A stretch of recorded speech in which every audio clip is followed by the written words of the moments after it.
What's up guys, I got a bonus episode for you today. I'm joined by one of my favourite golfers from the Team TaylorMade crew, Brooke Henderson.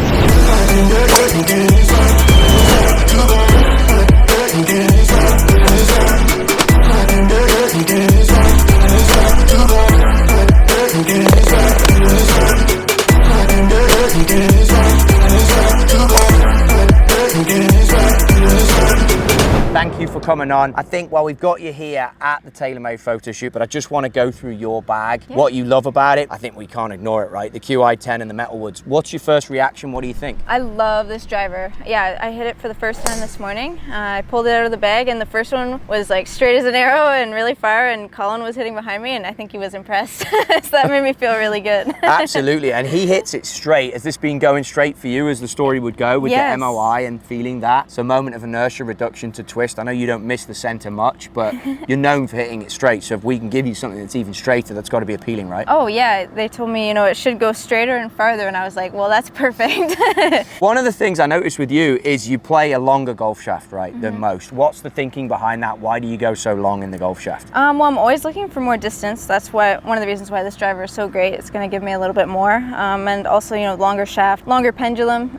In theory, it should go a little bit further. And it's funny because you talk about distance, and I know we've got them on the floor here. You've just been trying out the brand new golf ball as well, and picked up half a club with the iron. So that'll be something that is an easy-ish switch for you, right? Yeah, absolutely. Yeah, always looking for distance, especially in the long irons and up into the woods. So makes it really easy when I just have to change my golf ball and I make those gains. You know, it saves a lot of time in the gym and a lot of time, you know, swinging heavy objects. So looking at these two, we got the two woods, you got two different styles out here. The QI10, which is going to be a little bit larger and spin a bit more, and then you have the QI10 Tour that has the movable weight in the garage here that goes in and out. They have loft sleeves on them. This is the 5, that's the 3. Initial thoughts and testing. I love how they've got the Tour little dots on there. That's how you know it's legit. We saved that primo for you. For sure. But what do you think? What's your first thoughts on it? What will you look for this area of the bag? If you're gaining yardage, how important is it that you then work and dial in that yardage? Yeah, you know, for me, the 3-wood, I want to get a lot of distance out of it. You know, I want to be able to hit par 5s and 2, and I want to be able to use it off tees, you know, when I can't hit driver. So that's really important to me. The 5-wood is more, I'm trying to be really accurate with it. I might even have to use it on long par 3s, so, you know, you want to be really, really straight. And, you know, I put a lot of trust into Team TaylorMade, and they do an incredible job of giving me the clubs that I need and, you know, taking care of all the numbers so that I can just kind of feel it in my swing and pick the club that feels right for me. So 2 follow-up questions there. You said you use it quite often on par 3s when you're on the tour. What yardage would we be looking at for that? Yeah, so 5-wood is a little over 200. Okay. So, you know, sometimes, not all the time, but we get those long par 3s and you're gonna have to hit it. Tees are moved up on the par 5s, I can hit it into that too, but I want it to be straight. So do you grade the weight? I see this is the 5, and then in these two you've gone 6 in the 5-wood. So why do you grade the weight? Is it feel? Is it length? What's the thinking there? Yeah, feel's the #1 thing for me. I've always been a feel player, and, you know, like I said, I put a lot of trust into Team TaylorMade, and they do a great job of making sure that I'm in the right shafts and everything. And so then when I come out here, I can just like hit one shot and say, oh, I like that, or no, I need something to change. But most of the time it's great. I've seen your clubs change a little bit. You go 5-iron through to pitching wedge in the MCs with a 105 steel shaft in there. Have you ever played or considered graphite? Would you put thought into that? And then have you ever played or thought about different models of iron, or always gone with like the P7 MC? Right, yeah. So last year I actually played 790, 770, and then I just made the switch to P7 MC, and I absolutely love them. They have really changed my game. Why? What did you see? So consistent. Yeah. You know, the mishits are not really mishits anymore. You know, the distance and the dispersion is a lot tighter. It's just really exciting, and I love when I'm hitting these now. I look forward to it, and I feel like I can kind of take advantage over the rest of the field. When I watch you hit balls, there's a lot of accuracy, a lot of great striking. You see the T marks in here. You obviously got precision in mind. You've got standard bounce on all these wedges. Do you ever play around with the bounce on your meal grind 4s, or do you always just stick with standard? I stick pretty standard. Those wedges have felt really great. They have so much spin, and for me that's really important to have a lot of control and a lot of spin around the greens.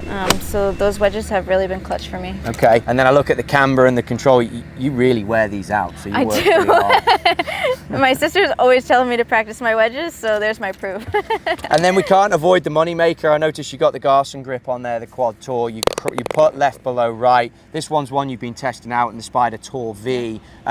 Straight in shaft. Usually you play center shaft. This has gone a bit more in the heel. What's your initial thinking on this? And do you like this putter? And do you think, is it an area that you change much or you stick with consistency? Once I find one that I love, I tend to stick with it for a little while.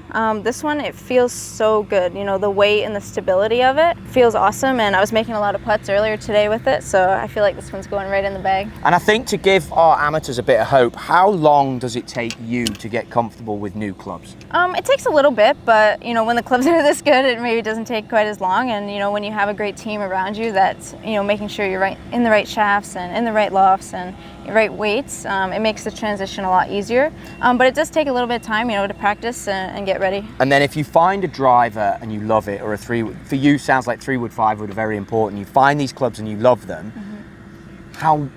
What's it take to pull the trigger to play it in a tournament? You know, it doesn't, like the driver, I hit it 4 times this morning and I loved it. So you're mellow about that. Yeah, it's in play, you know, my next tournament, which is really exciting. The other ones, you know, you want to make sure that they're going the right distance, and distance control is great, but otherwise, if it feels good to me, I'm putting it in. Fantastic. Is there anything quirky in this golf bag that I need to rummage through to find, or in terms of what's in the bag? This is unique, that you have a little sunny face on there. That keeps you in good spirits. Yes, it does. You always seem in good spirits whenever I see you. Guys, I'll put all the information in the description down below for Brooke Henderson. Be sure to check it out, and of course be sure to hit subscribe and notify for more of these what's in the bags. We'll drop them on you as they come in. Thank you so much. Thank you. And good luck for everything for 2024.